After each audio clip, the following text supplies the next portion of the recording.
بسم اللہ الرحمن الرحیم الحمد للہ رب العالمین والصلاة والسلام علی اشرف المرسلین نبینا و سیدنا محمد وعلی آلہ و اصحابہ اجمعین۔ ناظرین السلام علیکم۔ سیرت النبی صلی اللہ علیہ وسلم کے حوالے سے ہماری گفتگو جاری ہے اور آج اس سلسلے کا 39واں پروگرام ہے۔ پچھلے پروگرام میں عرض کر رہا تھا کہ حضور صلی اللہ علیہ وسلم نے صلح حدیبیہ کے بعد اس وقت کے جو مشہور حکمران تھے، بادشاہ تھے، انہیں خطوط لکھے۔ نجاشی کو خط لکھا جو حبشہ کا بادشاہ تھا، مقوقس کو خط لکھا جو مصر کا بادشاہ تھا، کسریٰ کو خط لکھا جو ایران کا بادشاہ تھا۔ اور آج کے پروگرام میں ذکر کروں گا کہ حضور اکرم صلی اللہ علیہ وسلم نے قیصر روم کو خط لکھا۔ روم کے جو بادشاہ تھے انہیں قیصر کہا جاتا تھا، اور اس قیصر کا نام عربی میں ہرقل آیا ہے، اور انگلش یا اردو میں ہم اسے ہرکلیس کہتے ہیں۔ تو اس خط کے لیے آپ صلی اللہ علیہ وسلم نے اپنے صحابی حضرت دحیہ بن خلیفہ کلبی کو منتخب فرمایا۔ امام بخاری رحمۃ اللہ علیہ ایک طویل حدیث میں اس خط کا متن اور پھر جب خط موصول ہوا بادشاہ کو تو کیا رد عمل تھا اس کا تفصیلی ذکر کرتے ہیں۔ خط کا متن جو ہے وہ یوں ہے: بسم اللہ الرحمن الرحیم، اللہ کے بندے اور رسول محمد کی طرف سے روم کے بادشاہ ہرقل کی طرف یا ہرکلیس کی طرف، سلام ہو اس پر جو ہدایت کی پیروی کرے، مسلمان ہو جاؤ سلامتی میں رہو گے، اور اللہ تمہیں دوہرا اجر دے گا، اور اگر تم انکار کرتے ہو تو تمام رعایا کا گناہ بھی تمہارے حصے میں آئے گا۔ پھر آپ صلی اللہ علیہ وسلم نے ایک آیت لکھوائی: یا اہل الکتاب تعالوا الی کلمۃ سواء بیننا وبینکم الا نعبد الا اللہ ولا نشرک بہ شیئا ولا یتخذ بعضنا بعضا اربابا من دون اللہ فإن تولوا فقولوا اشہدوا بأننا مسلمون، جس کا ترجمہ ہے کہ اے اہل کتاب، آؤ ایک ایسی بات کی طرف جو ہمارے اور تمہارے درمیان یکساں ہے، یہ کہ ہم اللہ کے سوا کسی کی بندگی نہ کریں، اس کے ساتھ کسی کو شریک نہ ٹھہرائیں، اور ہم میں سے کوئی اللہ کے سوا کسی کو اپنا رب نہ بنائے۔ اس دعوت کو قبول کرنے سے اگر وہ منہ موڑیں تو صاف کہہ دو کہ گواہ رہو کہ ہم صرف خدا کی بندگی اور اطاعت کرنے والے یعنی مسلمان ہیں۔ بخاری شریف کی روایت کے مطابق جب یہ خط قیصر روم تک پہنچتا ہے تو اس وقت وہ فلسطین میں بیت المقدس میں ہوتا ہے۔ ہوا یوں کہ روم کو تازہ فتح ہوئی تھی ایران پر، تو اس فتح کا شکرانہ ادا کرنے کے لیے وہ بیت المقدس میں آیا ہوا ہوتا ہے، تو وہیں پہ اسے یہ خط پہنچایا جاتا ہے۔ اس وقت جو ملک شام ہے وہ بہت بڑا ایریا شمار ہوتا تھا، اس میں آج کل کے موجودہ فلسطین، اردن، شام، لبنان، یہ سارے ممالک شام کے علاقے میں شامل شمار ہوتے تھے۔ تو بخاری شریف میں جیسے آیا ہے کہ حضرت عبداللہ بن عباس رضی اللہ عنہ روایت کرتے ہیں، فرماتے ہیں کہ مجھ سے ابو سفیان رضی اللہ عنہ نے یوں فرمایا کہ جب حضور اکرم صلی اللہ علیہ وسلم کا خط ملک شام پہنچا قیصر کے پاس، تو اس وقت میں بھی قریش کا ایک تجارتی قافلہ لے کر وہیں پر موجود تھا۔ ہم وہاں پہ تھے کہ ہمیں قیصر روم کی طرف سے بلاوا آیا، اور اس کے کارندے فوجی ہمیں لے کر بادشاہ کے دربار میں پہنچ گئے۔ وہاں ہم گئے تو بادشاہ نے پوچھا کہ تم میں سے کون ہے جو رشتہ داری میں، نسب میں عرب کے اس شخص کے سے سب سے زیادہ قریب ہے جو یہ دعویٰ کرتا ہے کہ وہ اللہ کا نبی ہے؟ ابو سفیان کہتے ہیں کہ میں نے کہا کہ میں ہوں۔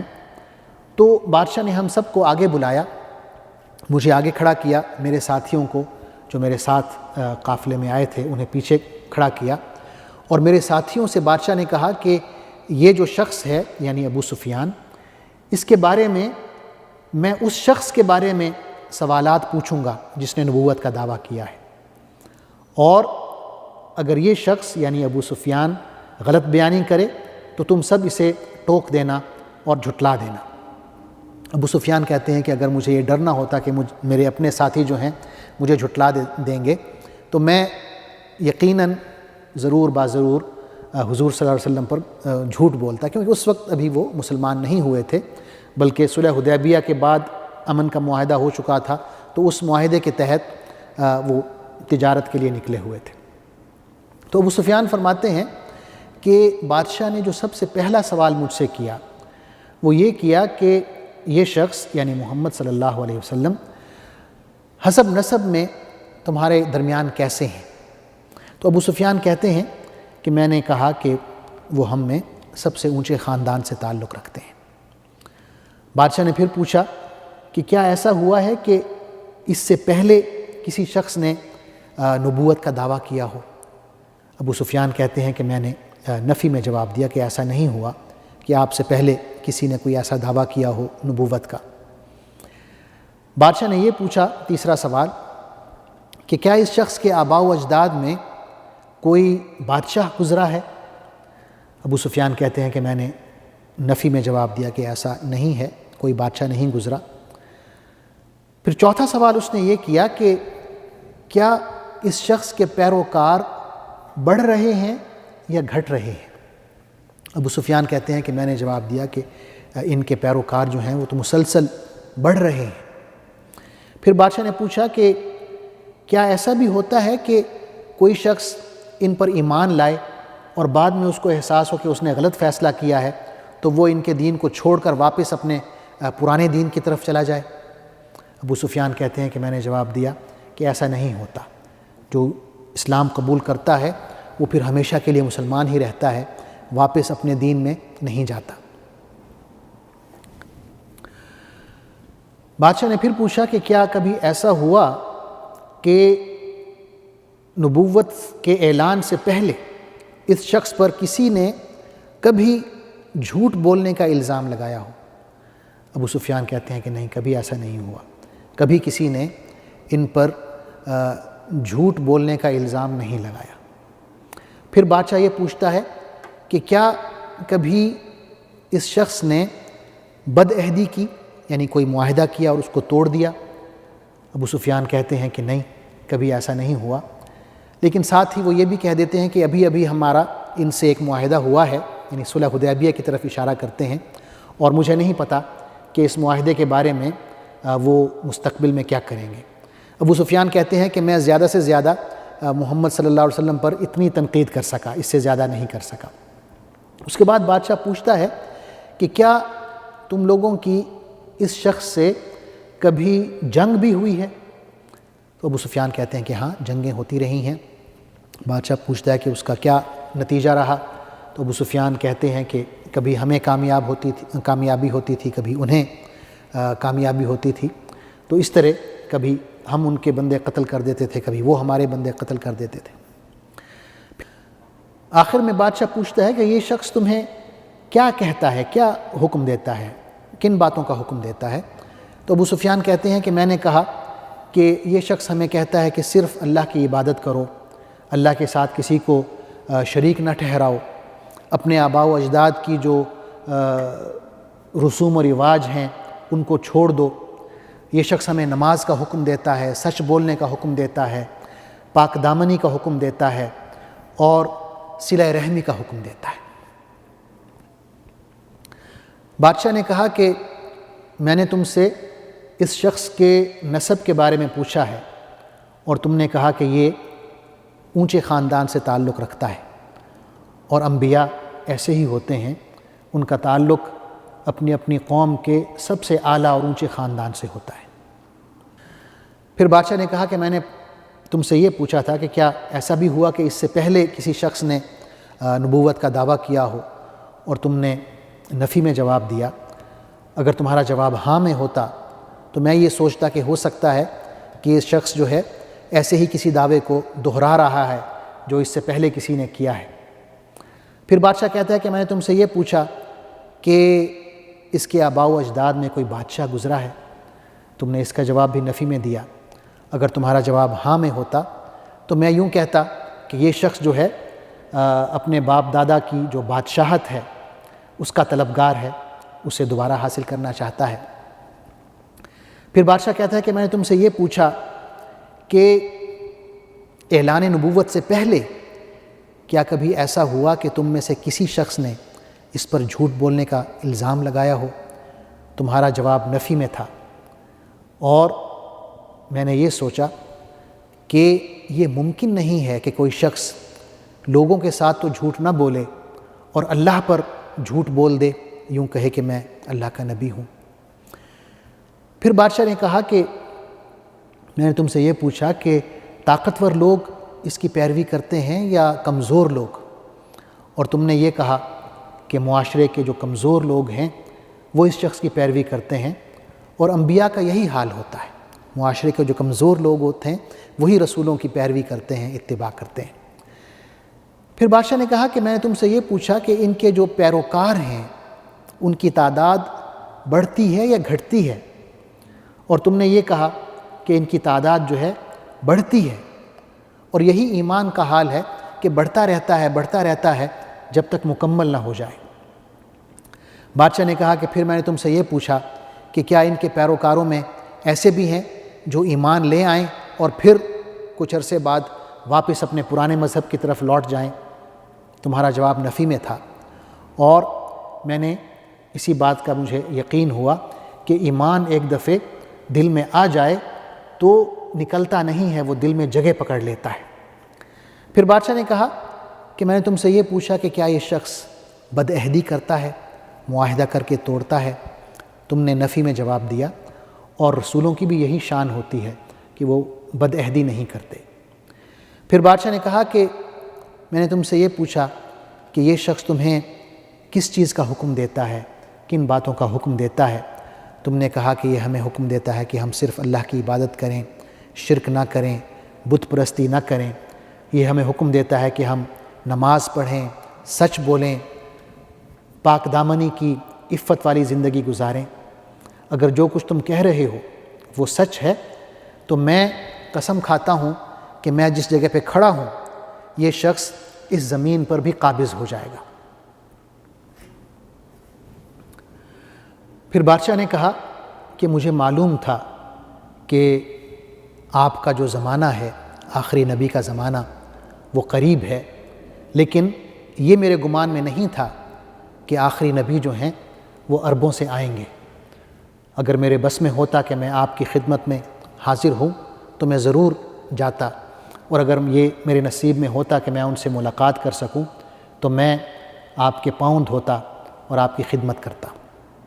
اس کے بعد بادشاہ نے حضور صلی اللہ علیہ وسلم کا خط دوبارہ منگوایا اور تمام درباریوں کے سامنے اونچی آواز میں پڑھ کے سنایا۔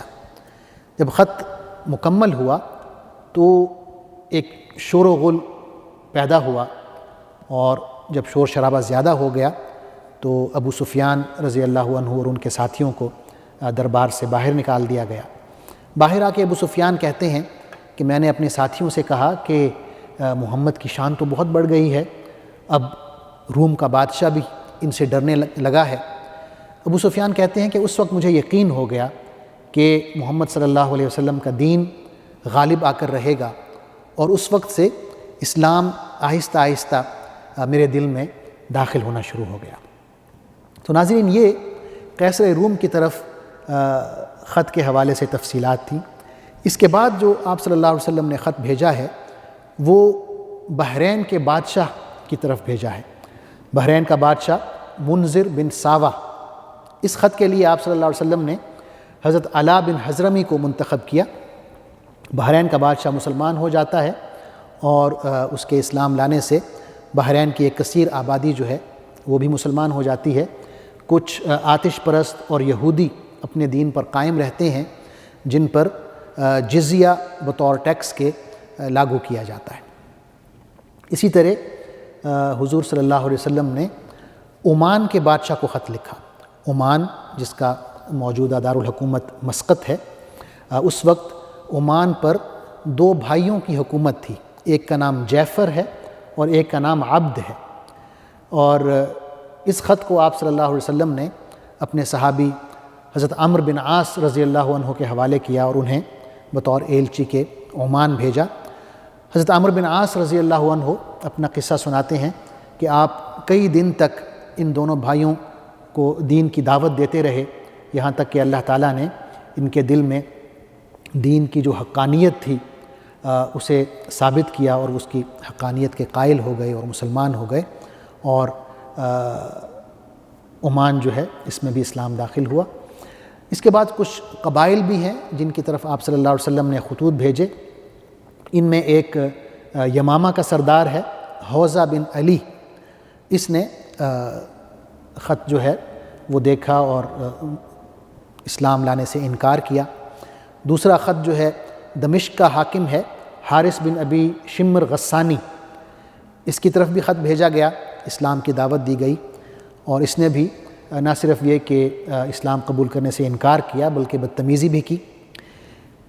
یہ جو خطوط حضور اکرم صلی اللہ علیہ وسلم نے بھیجے، اس سے عالمی سطح پر اسلام متعارف ہوا، اسلام کی دعوت پہنچی۔ کسی نے اسلام کی دعوت پر لبیک کہا، کسی نے انکار کیا، لیکن ان خطوط کے ذریعے حضور اکرم صلی اللہ علیہ وسلم کے بارے میں اور دین اسلام کے بارے میں اس وقت کی جو مہذب دنیا تھی اس میں ایک گفتگو کا سلسلہ شروع ہو گیا۔ ناظرین، صلح حدیبیہ جو تھی وہ قریش کے ساتھ تھی، لیکن اس کے علاوہ بھی بہت سے دشمن قبائل موجود تھے، بڑے بڑے قبائل ہیں جن میں ایک غطفان ہے، فزارہ ہے اور نجدی قبائل ہیں، اور دوسری طرف یہودی ہیں جو خیبر میں جا کے اکٹھے ہو گئے تھے، یہ بھی ایک بہت بڑے دشمن تھے۔ تو قریش کی طرف سے امن ہوا، لیکن جو حضور اکرم صلی اللہ علیہ وسلم کی عسکری سرگرمیاں تھیں وہ ختم نہیں ہوئیں، گو کہ ایک وقت مل گیا تھا دعوت کے لیے، کیونکہ جو سب سے بڑا دشمن تھا قریش، اس سے امن کا معاہدہ ہو چکا تھا۔ لیکن آپ صلی اللہ علیہ وسلم نے اب یہ جو دوسرے دشمن تھے یہودیوں کی شکل میں یا عرب قبائل کی شکل میں، ان کی طرف توجہ دی۔ اس کے بعد جو سب سے اہم غزوہ ہے وہ غزوہ خیبر ہے، اس پر انشاءاللہ میں اگلے پروگرام میں گفتگو کروں گا۔ تب تک کے لیے اجازت دیجیے، اللہ حافظ، والسلام علیکم ورحمۃ اللہ وبرکاتہ۔ اللہم صلی علی سیدنا محمد وعلی آلہ وصحبہ وسلم۔ اللہم صلی علی سیدنا محمد وعلی